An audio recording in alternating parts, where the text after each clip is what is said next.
My name is Kina Auaea, and in the movie TALA, I played the role as the father to TALA.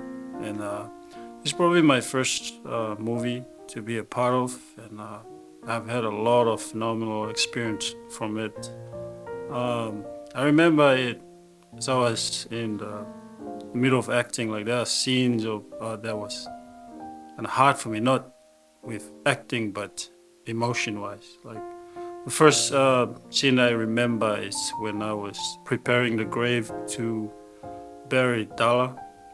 Um, there was like a moment I just felt like it was real, like it's in real life, and it was hard for me. But then I remembered that it's just acting, so and that's one of the first scene that I remembered that was hard for me during the acting. The second scene was that part when I found out that my friend Kavika in the movie uh, was the one was the reason why uh, Tala lost her life, and that moment is just bring me back to like life. You know, it's if it happens in real life, like it would be so hard to forgive something like that, and not like in real life. While I was acting, like it's feel like I was about to get mad, but again, I remember it's just acting. But those are like two of the scenes that I remember. As sometimes in this movie, it make it feel like it's real.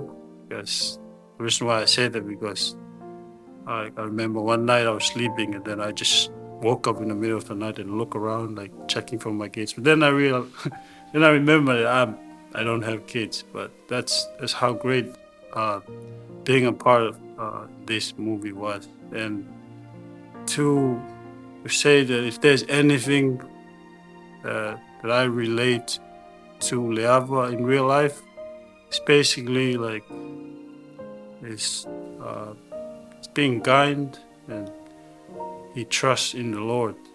So I feel like you just ride through life and let the Lord take the wheel. And if there's anything I'd like you to remember from this movie is that um, family is very important and there is power in forgiveness. It will give you peace. Thank you.